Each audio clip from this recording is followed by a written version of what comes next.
Hey, share. Hey, make me. You managed to bring him crashing to the ground. The captain of the ship is like, all right, folks, welcome to Granberg.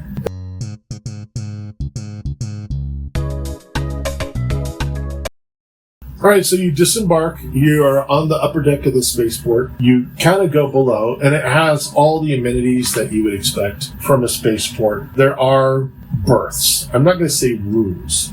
I'm going to say berths. You know, places where you can just kind of go and relax. There are some more posh places. Those are not in your price range at all. And honestly, this isn't built for posh. This is built for that pilot that came in who's been behind the stick for 12 hours and needs to get some rack time. So it's basically one of those things where it's like, or you see it's like a collection of little hallways and then curtains, and the curtains that are open, you can see that they're kind of these little bunks. There's a place for food. At least you think it might smell like food. There are shops, repair shops, well-priced little convenience type stores where, oh yeah, you forgot your toothpaste. Well, we'll sell you some. Cruise prices. Yeah. This is kind of where, if you don't venture outside the spaceport, you're probably going to get yourself gouged a little bit. But they have fuel for the rockets. They have repair parts. They have a repair shop. As you're looking around, nothing is new. Absolutely nothing is new.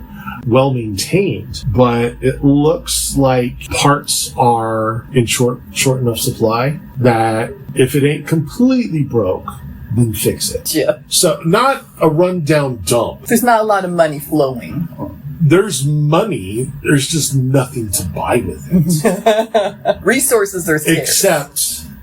Except, the best you can buy. Mm-hmm. You're looking at, new part. They made it work. New part, kind of a thing. Fair enough. And you kind of get the impression that this is good enough. So as you're kind of going through the spaceport, it is about lunchtime. Want to go get some food real quick? Yes. All right. That one, and she points without looking, smells like it might not give us diarrhea.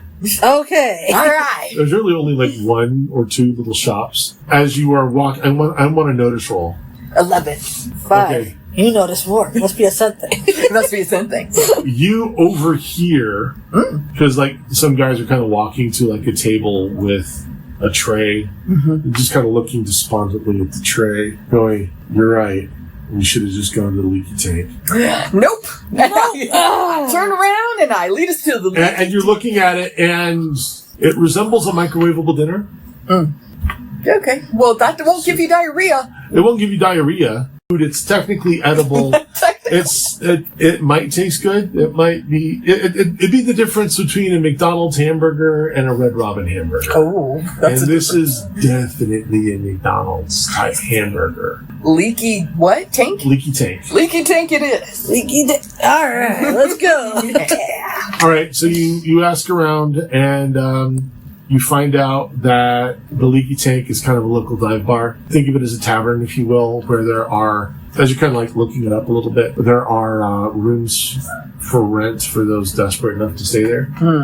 But it also has food, and it's kind of a locals place. You're walking through the streets of east side of Granberg, and you are seeing, you're passing, among other things, you're passing like part shops. On occasion, you see this one time you'll see like Ma's Mercantile. Another time, Slick's Deals. You passed one of those, but for the most part, for every one of those, you pass 3 Rodoko's relics. Oh, okay. But there's some like clothing shops and nothing looks new. Rodoko's relics seems to be nicely maintained. Ma's Mercantile looks to be a bit of a dump. Slick's Deals might want to keep his deals. There are customers in there.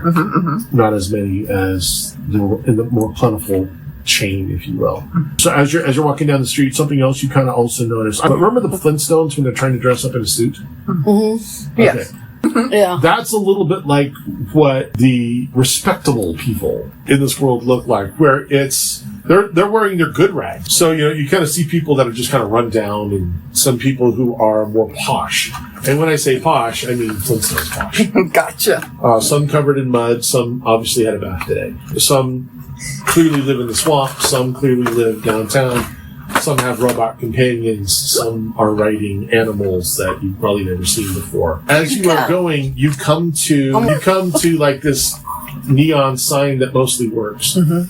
Where and it says Leaky Tank, and it has a little animated drip coming from the bottom of what looks like a fuel tank, and people coming in and out of the tavern. He kind of comes out with his this guy just kind of comes out and like and he kind of looks at you and just kind of sees that you're going in and kind of makes an offhanded comment of yes, I think the Talagrad pie was worth the trouble.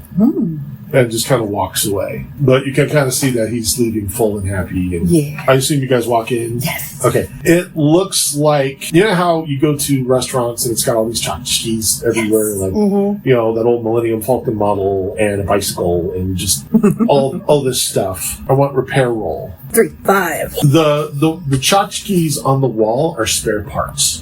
When you say they're fake, do you mean like they're made out of clay or something? They ain't real. They're That's made to for look. sure. They're made to look. If you took that gear off the wall and put it in a ship, you will die. Oh, okay. Because it's made of clay.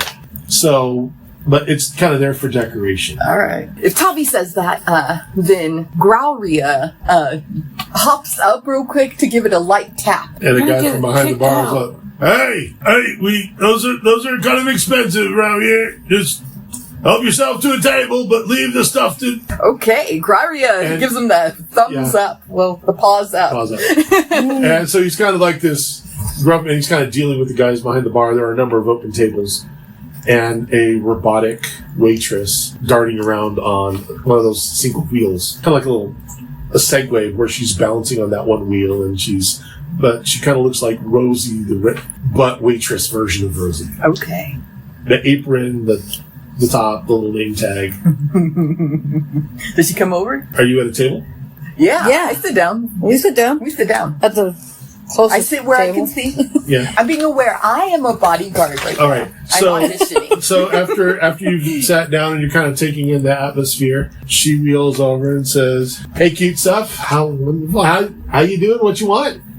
I will have the Tavia pie. The Tavia pie? Grauria says. Okay. We'll get you that. Oh, you know what it is? I know exactly what it is. People like to order it here. And how about you, beautiful? Make that 2. 2 of them coming right up. And she winks at the both of you with the wheels off. And Did we just get hit on by a robot? Pretty sure. Alright, yeah, that's weird. I mean, my fur is looking particularly nice. It's weird, but okay. she wheels off, comes back. About like 10 minutes later, she comes out with these pies. They're like shepherd's pie type, pot pie type things. They are both filling and tasty. Nice. Best meal you've ever had? No. But homemade, this isn't processed food. Okay. Alright. And you can kind of, as you're kind of looking around, you're seeing that, you know, this place is populated by locals and they all look happy to be here. Nice. More or less. The waitress, as she kind of lays down the pie, she's like, "Forgot to ask if you want anything to wash those down, you beautiful people." Sure, I'll take some water. Water? Do you, You got ale? We have plenty. I'll take one. I'll take water and ale. And she just kind of winks and spins and and goes off, comes back with your water. And, yeah. Anything else you guys need? Let me know. Be happy to help. And kind of backs up the robot. Yeah, it smells good. smells good. Nom. Graria takes the bite, looks up at you, hearing the food being shoveled, and gives you a respectful nod. And then she gets to it as well. All right. We pay. Yeah, you finish your meal and you pay. I leave a good tip. Okay. And as she's kind of collecting that, is like, anything else you guys are looking for? Anything else you want? Looking for a shipyard where I can buy me a ship. And she switches modes. You can kind of see it in her eyes, where it's like she's, you know, kind of transitioning from one set of files to another. And she says, there are 3 main shipyards located in Grandburg. The first and most close is run by King Rodoku. The second is run by Queen Rhoda. And the third is run by King Sal Slick. Sal Slick runs the west side. Queen Rhoda runs the north side. Queen Rhoda de Montre runs the north side. Here on the east side, it's Junker King Rodoka. And acquiring a ship in mostly working condition would be his purview. Thank you. Thank you. I tip her a little more. Okay. And you can kind of tell that she's switching from that information retrieval file to flirt with your customers now again. Sure thing, sweetie. And he kind of does her little wink and wheels off. All right, so we go? Let's go.